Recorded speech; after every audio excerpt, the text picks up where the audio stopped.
Okay, so picture this. You've just pulled open what feels like your 1000th motivational video, hoping that this one's gonna have the miracle cure to help you beat your procrastination. But again, you hear them saying the exact same thing, like, just take action, just set a 5-minute timer, start with the hardest thing first. And no shade to them, but this can sometimes feel like a punch in the chest, spiking your anxiety and creating a huge amount of overwhelm when you've just sat down to try and do your work. Well, I don't have any of those tips for you, but I'm gonna share what helped me untangle my procrastination so that you no longer have to try to work with that heavy feeling of resistance weighing you down throughout your day. In case you haven't met me before, I'm Rachel Ust. I'm a nutritionist, trainer, and an online wellness coach. In my time working as an online coach, I've spent a lot of it helping women untangle their procrastination, their self-sabotage, and help them build a sustainable health and fitness regime that they actually enjoy. Because I find not only does procrastination touch your work or study life, but it can start to creep into other facets as well, like your health and your wellness, like delaying going to the gym, starting that new thing on Monday, and any other excuse that can pop up that sort of delays you from getting where you are now to where you want to be.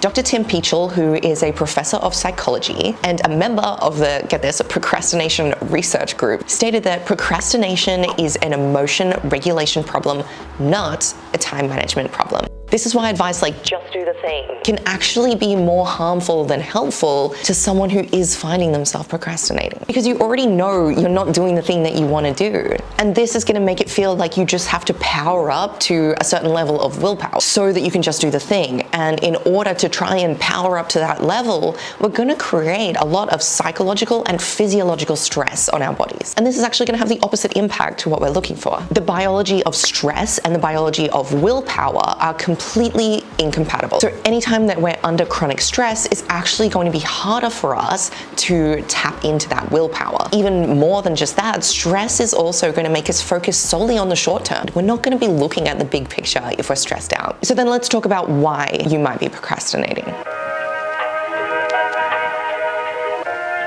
More often than not, I find it can be boiled down to one of these 4 categories. 1, you're not happy with what you're actually doing. 2, you're in a perfectionist state of mind. 3, overwhelm. Or 4, low self-esteem. And I feel that when you're able to honestly reflect and boil it down to which situation you're in at the time, then we can start to move through it. Leave me a little comment below. Let me know which number, 1, 2, 3, or 4 applies to you the most. Let's start with reason number 1. You're genuinely unhappy with what you're doing. Those who are striving for excellence in a healthy way actually get some enjoyment out of trying to meet high standards. But perfectionism, on the other hand, results in struggles with self-doubt, fears of disapproval, and fears of rejection. If you're in a healthy state of trying to do better, you'll also be happy during the process and be able to use it as a learning experience. Let me give you an example. I brought on an assistant coach, Mariana, into my coaching business. In order to have Mariana fully across the business, there was a lot of things that she needed access to. And specifically, one thing that was tripping me up was a group of about 50 documents. They were stored on a drive and I couldn't duplicate them into a place where she was able to access them.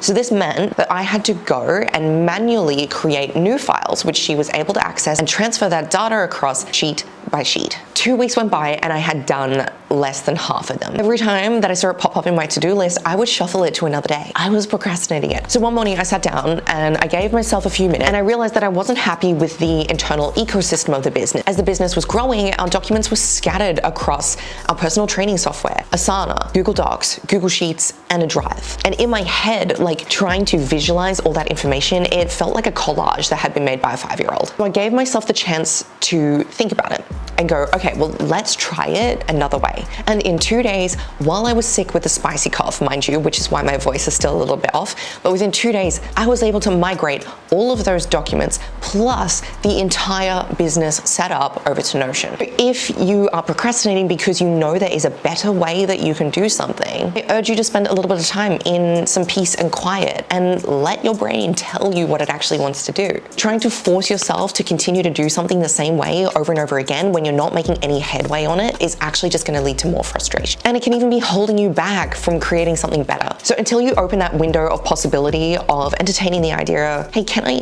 do this a different way? You might be sitting in frustration and feeling paralyzed and not able to move forward. I wanted to take a moment to thank Squarespace for partnering with me on this video.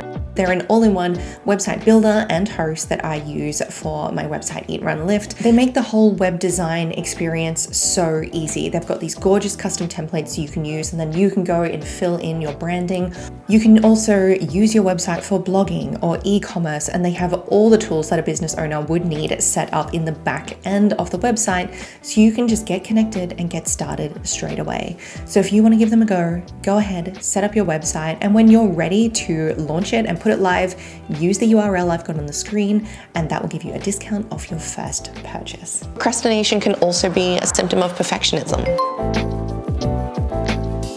Because many perfectionists fear being unable to complete a task perfectly, they'll put it off for as long as possible. This stems from the fear that not meeting or exceeding the goal means that there's something bad, wrong, or unworthy inside them. For example, you might be amazing at planning and preparing and scheduling, but then feel really poor on the follow through. I used to think that unless my work quality blew me out of the water every single time, like let's say making a video, unless I felt it met my ideal standard or surpassed it, other than that, it wasn't worth posting. And I had to come to terms with the idea of you're allowed to put things up with errors. Errors happen. That's just it. And we just keep moving. I was only able to start making moves, getting momentum happening when I actually just threw that idea away. I was so attached to the idea that unless I was a perfectionist about something, that my quality of work would be bad, which is just not true, because it slows you down so much that you don't have the time to practice and get better. If this is you need to be gentle. The advice of just do it can be laughable, and the act of doing the hardest thing first is probably something that you've tried, but then you find you procrastinate and you do nothing the whole day, and then it will get to 11 p.m. and you're like, oh my God, I better get started. But you've been stuck on your couch in a frozen state all day. The first step here is adjusting your mindset and learning to create the gray zone. This is something that I like to do with a lot of my nutrition clients as well. As perfectionists, we tend to think in absolutes, blacks or whites.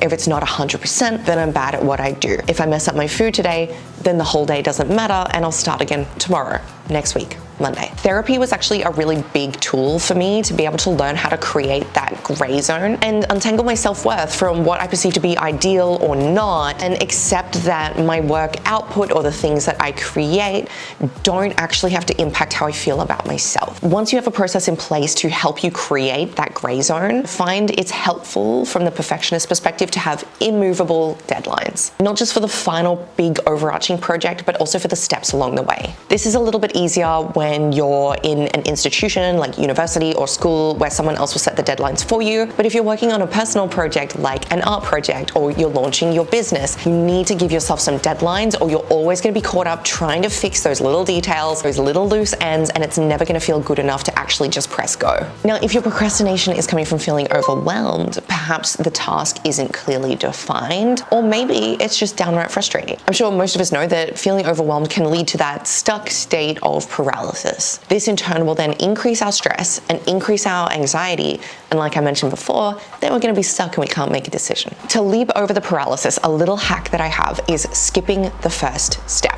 I know that might sound weird, but when we think of a project or something we want to work on, like let's say getting into a consistent gym routine, or doing meal prep, or doing an assignment, we might need to think, oh, I have to start at the beginning. I have to start in that logical order. I have to go in the steps 1, 2, 3, 4, 5. But many tasks in our daily life, they're not linear. They're more like a puzzle that can be assembled as we go. So just start wherever you feel the least amount of resistance. So many of us convince ourselves that we have to start at the first step. What if the first step feels like a mystery to you? What if you don't know where that first step is? So what you can do is look at the task, look at all the little parts of it, and go, okay, well, what are the parts of it that I do know how to do? Then tend to see that once we actually start the task and we do the things that feel the easiest first, it builds that momentum that we're looking for, and it also builds our confidence in our abilities to actually get it done. Because the more little wins that you're going to get along the way, the more you're going to believe that you can actually accomplish the big task at hand. The final category that I thought was really important, and I see a lot of procrastination fall into this bucket, is low self-esteem. And that's not necessarily just like looking in the mirror and not liking what you see. It's not believing in your abilities. It's not trusting your own knowledge. It's not listening to your internal voice and feeling like someone else has the answers. There's a study that I want to reference called Relationships Between Self-Efficacy, Self-Esteem, and Procrastination in Undergraduate Psychology Students. The model that they created suggested that procrastinators tend to struggle with low self-esteem. And then as a result, they tend to delay, avoid, or push away any tasks that impact that self-esteem. They self-protect from poor performance or poor outcomes or the fear of those by procrastinating and pushing it away. Developing your self-esteem and the trust that you have in yourself is also going to grow your ability to succeed. If you naturally have a higher confidence, like let's say you've done something 1,000 times and then you've got another activity which you've done once. If someone said, okay, which one do you want to do? You're probably going to pick the task that you could do in your sleep because you feel so confident in your ability to do it, rather than the task where you're going to feel awkward, you're going to feel like you don't know what you're doing, and you're going to feel scared that you might do it wrong. So firstly, awareness is going to be the biggest step in breaking this cycle. And similar to our overwhelm bracket, one of the easiest tools to start to move through this one